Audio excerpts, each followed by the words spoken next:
É, rapaz. Você achou. Você achou que o Embiid ia pipocar, não achou? Pode admitir. Pode admitir. Quando deu o jogo 7, se olhou e falou: é hora da pipoca do Embidão. Certeza que você achou. Sabe por que eu sei que você achou? Porque eu também achei. Eu também achei. E não se sinta mal por ter achado que o Embiid ia pipocar. Não se sinta burro por achar isso. Porque o histórico apontava pra isso, né? Galera, até o jogo de hoje, esse número Pô, até o jogo de hoje, galera, o Embiid tava 0 de 3 em jogo 7. 0 de 3. Inclusive, o último jogo 7 que o Embiid jogou foi contra o Boston Celtics. E aí você se lembra o que aconteceu, né? Jason Tatum foi lá e, né? Acabou com os Sixers. Inclusive Jason Tatum, que não jogou hoje. E antes que venham falar: ah, mas o Celtics tinha que ter forçado o Tatum a jogar. Não jogou o Tatum, olha aí, perdeu. Ó, não vem com esse papo não, tá? Não vem com esse papo não. Se tem algo que o Celtics não errou, foi em ter deixado o Tatum de fora, tá? Deixar o Tatum de fora hoje foi a melhor decisão que o Celtics tomou. Porque entre ser eliminado do jeito que o Celtics foi e correr o risco do Tatum agravar a lesão dele na perna e ter que ficar de molho mais um tempão, prejudicando o futuro dele, melhor perder o jogo de hoje sem ele, tá? Então, antes que venham, né, criticar a decisão do Celtics de ter poupado o Tatum, não. De tudo que o Celtics errou no jogo de hoje, e não foram poucas coisas, errou bastante, deixar o Tatum de fora não foi uma delas, tá? Isso aí, pra mim, não tem discussão. Não tem discussão, né? A gente pode discutir, pô, o Tatum teria feito a diferença, o Tatum teria feito o jogo ser diferente? Com certeza, porque é o Tatum. É o Tatum, né? Num contexto de jogo 7, onde você tá tendo dificuldades pra criar arremesso e tudo mais, o Tatum com certeza teria ajudado muito. Teria feito uma puta diferença. Mas, é igual eu falei, entre correr o risco de agravar a lesão dele em benefício de uma vitória, de uma ida para um segundo round, ou preservar o cara e tentar ganhar o jogo sem ele, sendo que durante a maior parte da temporada o Celtics jogou sem ele e aprendeu a jogar sem ele, irmão, eu não consigo julgar a decisão do Celtics. Pra mim a decisão foi acertada, tá bom? Enfim, voltando. A última vez que o Embiid jogou um jogo 7, perdeu, com o Tatum destruindo, né? Então, o retrospecto, tanto do Embiid como do Sixers, apontava para uma possível derrota. Galera, na história do Sixers, toda vez que o Sixers ficou 3-1 atrás numa série, o Sixers perdeu. O retrospecto do Sixers até essa série era de 0 de 18, quando ficou 3-1 atrás numa série. Em contrapartida, o retrospecto do Celtics era excelente. O Celtics nunca perdeu uma série na sua história quando abriu 3-1. Nas 32 vezes que o Celtics abriu 3-1 numa série, o Celtics ganhou, né? Então, achar que o Embiid ia perder hoje, achar que o Celtics ia ganhar, que o Sixers ia perder de novo, não é, pô, leigo da bola, leigo. Não, era o mais provável a acontecer. Só que qual que é a magia do basquete? Qual que é a magia da NBA? É o improvável acontecer. É o inesperado acontecer. E foi o que a gente viu nessa noite. Num jogo 7, no TD Garden, né? Torcida do Celtics ali, fervorosa, fazendo o trabalho dela. A torcida do Celtics fez a parte dela, tá? TD Garden foi um caldeirão. Pegou fogo o TD Garden, né? E em meio a esse ambiente, em meio a todo esse retrospecto negativo, né, tanto do Sixers como do Embiid, o Sixers foi lá e venceu. Venceu, né? 109-100. Sixers está classificado para o segundo round dos playoffs. O Sixers vai encarar o New York Knicks no segundo round. E o Celtics, o todo-poderoso Celtics, o favorito Boston Celtics, sim, o Celtics era favorito no leste, a derrota de hoje não muda o fato de que o Celtics era o favorito, né? Tá fora, caiu cedo. Caiu na primeira rodada, entendeu? E o basquete é isso, cara. O basquete é isso. Um time com Joel Embiid, que nunca havia ganhado um jogo 7 na sua carreira. Um time com Paul George, o Pandemic P. Paul George que ficou 25 jogos fora por conta de suspensão de doping. O Sixers ganhou. Esse Sixers ganhou. E ganhou jogando muita bola. Não é que ganhou no acaso, não é que ganhou na cagada. Não, o Sixers ganhou jogando bola. O Sixers forçou o jogo 7 jogando muita bola e ganhou o jogo 7 praticando um grande basquete. Tendo ele, Joel Embiid, como seu grande nome. Se tem um cara que merece todos os elogios hoje, é o Joel Embiid, né? O Maxey fez um grande jogo 7, fez uma grande série, inclusive as cestas que mataram o jogo vieram do Maxey ali no final, né? Porque o Embiid estava todo fudido, né? Joelho ferrado, sentindo ali o lugar onde ele fez a cirurgia da apendicite. O Embiid estava todo ferrado no final do jogo. E aí o Maxey precisou ir lá e assumir o protagonismo e assumiu. Matou as bolas decisivas, conseguiu ótimas infiltrações, se aproveitou, né, da quantidade de faltas do Neemias Queira, que inclusive foi um grande problema do Celtics hoje. Não só hoje, né, mas desde que o Embiid voltou, não que voltou, né, desde que o Embiid veio pra série, né, porque ele começou fora, né, porque ele tinha feito a cirurgia, ainda tava se recuperando, mas desde que ele entrou na série, faltas dos pivôs foi um dos grandes problemas do Celtics, né? O Celtics não soube lidar com o Embiid, não soube lidar com ele, e hoje de novo não soube lidar. E aí no final do jogo, o Queira tava pendurado de faltas, ele não pôde marcar com tanta agressividade os drives do Max, e o Max se aproveitou, conseguiu ali 2, 3 drives seguidos que mataram o jogo. Então, assim, Maxey fez um grande jogo, uma grande série. Paul George fez um grande jogo e uma grande série. Inclusive, defensivamente, o Paul George foi um monstro, né? Segundo o ESPN Stats Info, o Paul George ele defendeu o Tatum Brown nessa série em 249 posses, tá? Ele só sofreu 58 pontos, cara. Ele sofreu em média, sendo o defensor primário de Tatum Brown, apenas 8 pontos. E ao todo forçou 10 turnovers dos dois na série, cara. O Paul George jogou pra caralho, tá?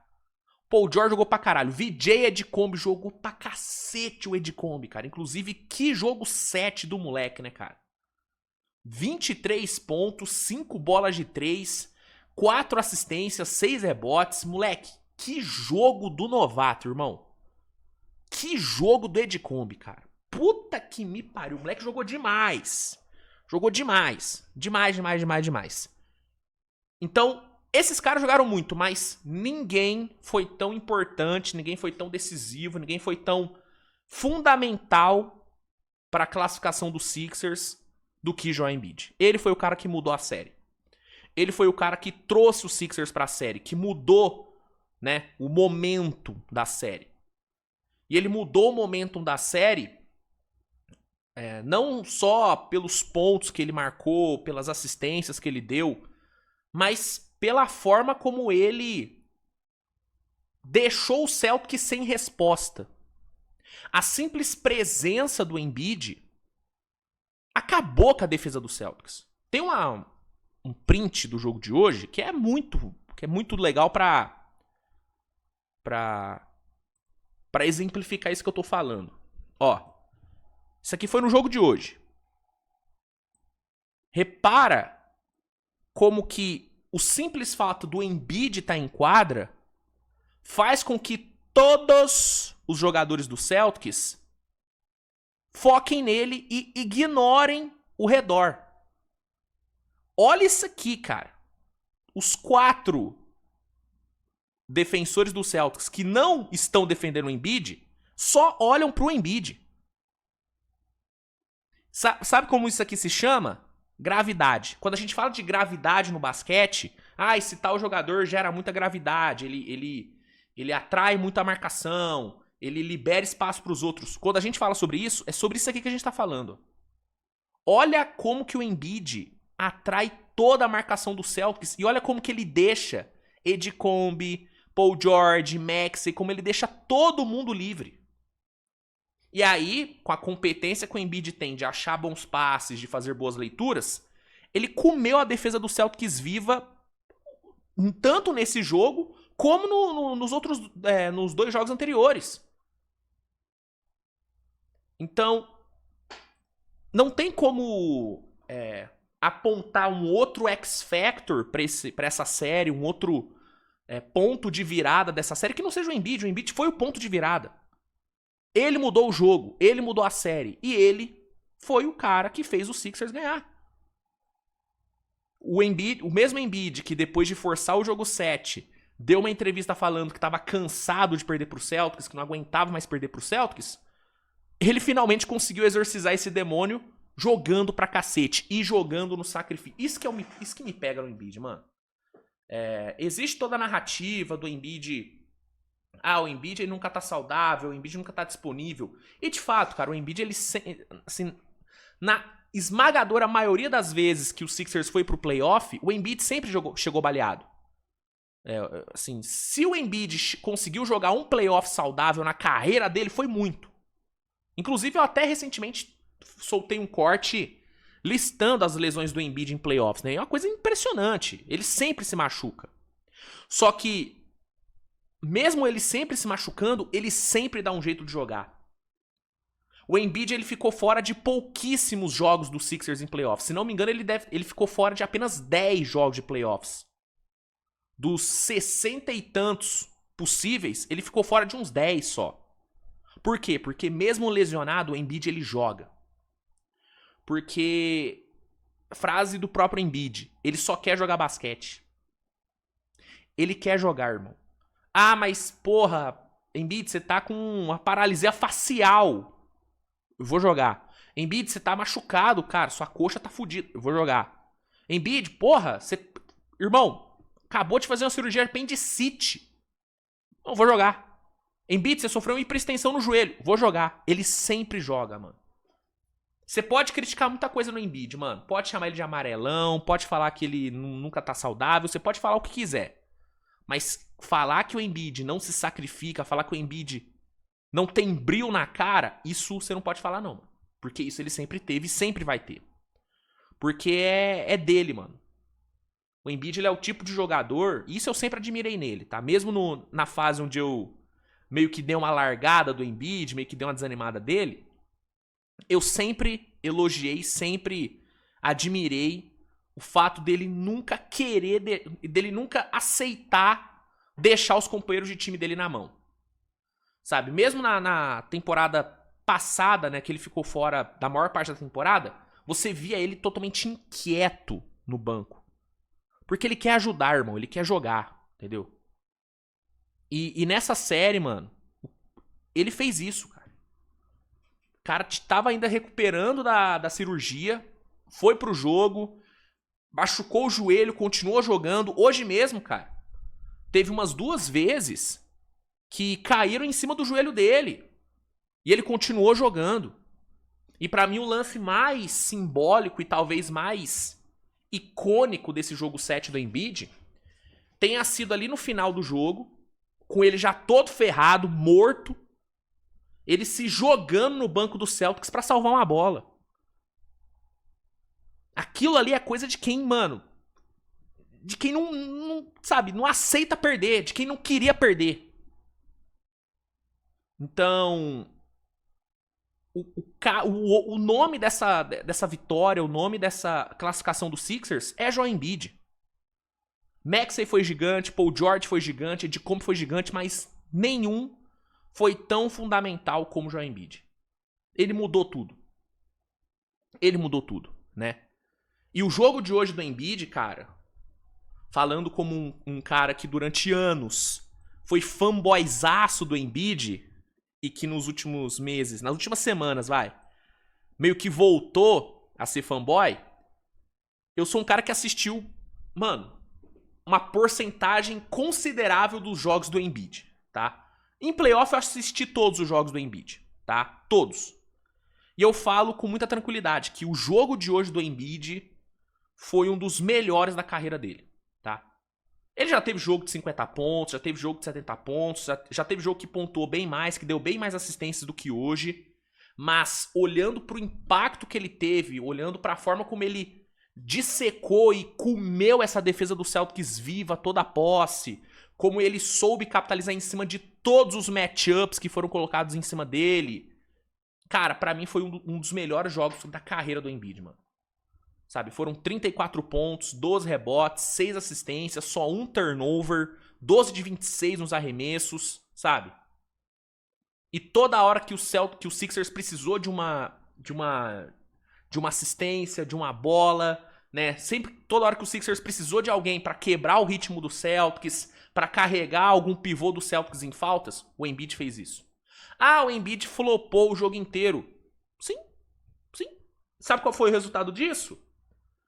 Um Queira que chegou na reta final de jogo pendurado de faltas, o que permitiu com que o Maxey atacasse ele, né, e conseguisse finalizações mais limpas, porque ele não podia ir pro contato, porque senão ele ia cometer a sexta falta e ia sair do jogo. Fez com que o Celtics tivesse que jogar no small ball durante a maior parte do jogo, porque nenhum pivô do Celtics podia ficar em quadra, porque todos ficaram pendurados. E facilitou a vida dos Sixers. Então você quer chamar o Embiid de flopper? Beleza. Pergunta pro torcedor do Sixers se ele achou ruim.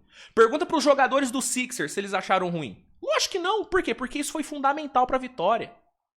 Você carregar o seu adversário de faltas, você tirar os pivôs do seu adversário do jogo, você forçar o seu adversário a jogar mais baixo, a jogar, né, menor. Irmão, isso muda jogo. E o Embiid soube explorar muito bem isso, cara. Soube explorar muito bem isso. Por quê? Porque ele, além dele ser um jogadorzaço, ele é cobra da bola. O Embiid é cobra da bola, irmão. Malandro. E ele ganhou o jogo nisso. Entendeu? Então, eu admiro muito o Embiid como ex-fanboy e voltando a ser fanboy. Fico feliz demais de ver ele ganhando, de ver ele finalmente, né, vencendo um jogo 7, finalmente eliminando o Celtics, um dos seus maiores algozes, né? Acho que dá pra dizer que é o maior algoz do Embiid, né? É muito foda, cara. O que a gente viu hoje foi muito foda. E, claro, pro torcedor do Celtics foi uma merda, mas pro fã de NBA em geral e pro torcedor do Sixers principalmente, foi um momento muito marcante, mano. Muito marcante mesmo. Sobre o Celtics, é decepcionante. Óbvio que é decepcionante. O Celtics era favorito na série. Pra mim e pra muita gente, o Celtics era o favorito no leste, né? Então, cair na primeira rodada, né, no jogo 7, em casa, depois de abrir 3-1, é muito complicado. Realmente é duro de aceitar. Repito, a ausência do Tatum não dá pra se escorar nisso, tá? E não dá pra criticar o Celtics por ter poupado o Tatum e nem de... Assim, o cúmulo pra mim é criticar o Tatum, falar que o Tatum pipocou, que o Tatum se omitiu. Gente, é óbvio que o Tatum queria jogar. É óbvio que se fosse só pelo Tatum, ele tinha jogado e foda-se. Mas o Celtics prezou pelo futuro do cara. Não quis arriscar uma lesão. E tá certo o Celtics. Isso eu não... Isso eu não vou abrir mão. Falar, mas o Celtics não errou. Mas o Tatum não pipocou. O Tatum seguiu a ordem do time. Pensando no futuro dele. Pensando na longevidade dele. Tá certo ele, tá certo o Celtics. Ponto. Dito isso, esperava bem mais desse time. Mesmo sem o Tatum, era pro Celtics ter jogado melhor. Sabe? O Celtics jogou muito mal, mano. Apesar do segundo tempo ter sido bom, especialmente ali o quarto período, onde o Celtics conseguiu dar uma encostada boa, né? Cara, o Celtics vacilou muito durante o jogo, mano. Na reta final mesmo, nos últimos 2, 3 minutos ali, cara, o Celtics teve pelo menos uns 5 arremessos limpos pra virar o jogo e errou todos. Teve um do Jaylen Brown que ele consegue a separação em cima do Maxey, né? O Maxey cai ali, inclusive um dos lances onde alguém cai em cima do joelho do Embiid, né? Nesse caso foi o Maxey. O Jaylen Brown consegue a separação, com um pouquinho de braço ali, sim, né? Dá uma empurradinha. O Maxey cai em cima do joelho do Embiid, o Jaylen Brown tem um visual limpinho pra cesta e ele erra o arremesso, né? Derek White também teve uns 2, 3 visuais limpos, Peyton Pritchard também. E errou todos. Né? A incapacidade do Celtics de converter esses arremessos, a incapacidade do Celtics de conseguir lidar com o Embiid de alguma forma. O Embiid jogou... Cara, o Embiid fez o que quis o jogo inteiro. Assim como ele fez o que quis em todos os jogos depois do jogo 4. Né? A partir do jogo 5, o Embiid tomou conta da série. E o Celtics não conseguiu ter nenhuma resposta, cara. Luka Garza, Neemias Queira. Vucevic nem jogar jogou, né? O Vucevic ele se tornou tão inútil pro Celtics que no jogo mais importante do Celtics no ano, ele nem conseguiu pisar em quadra. Né? Só mostra o nível que tá o Vucevic hoje em dia, né? Bizarro. Enfim. O Celtics não conseguiu ter resposta pro Embiid, cara. E aí, velho, sem ter resposta pro Embiid, errando os arremessos fundamentais no final e durante o jogo, ter basicamente vivido e morrido de bolas de 3 sem ter nenhuma outra alternativa, não teve como. Sim. Outro fator, molecada sentiu o jogo, mano. Vamos falar a real. Ron Harper Jr., que começou o jogo como titular, Belon Sharman, Jordan Walsh, Hugo Gonzalez, molecada toda sentiu o jogo, mano. Tava todo mundo se cagado ali, tava todo mundo cagado, todo mundo sentiu. Quem não sentiu o jogo? Jaylen Brown, que você pode criticar muita coisa, mas o Jaylen Brown jogou bem. Errou aquele arremesso ali no final, visual limpinho, errou. Mas, irmão, se o Celtics chegou a sonhar com a vitória hoje, foi por conta do Jaylen Brown.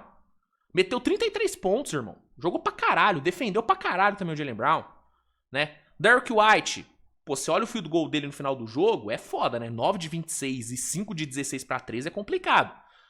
Mas, irmão, se não fosse ele, o Celtics não tinha nem chegado perto de ganhar hoje, né?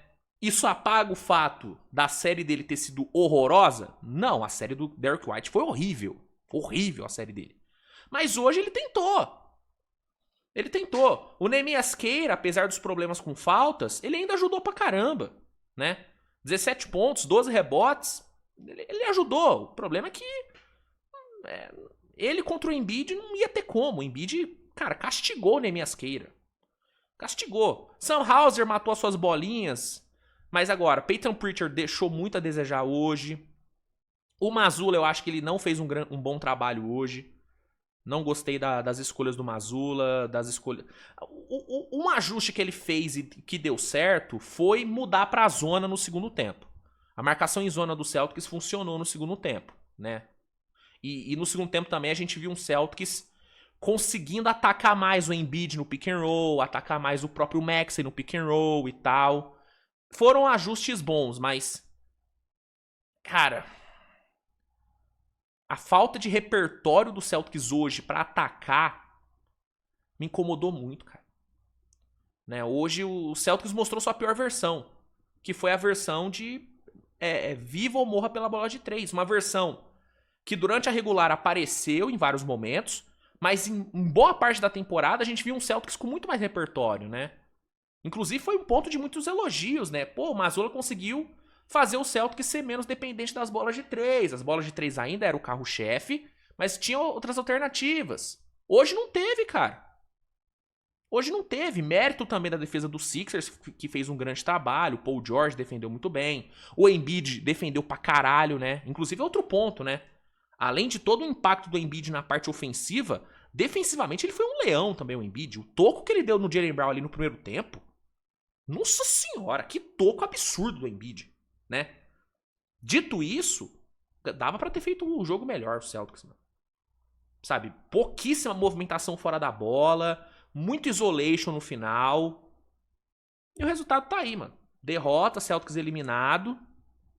Mais uma eliminação precoce do Celtics. Lembrando que temporada passada o Celtics também era favorito pra chegar na final de conferência e caiu mais cedo.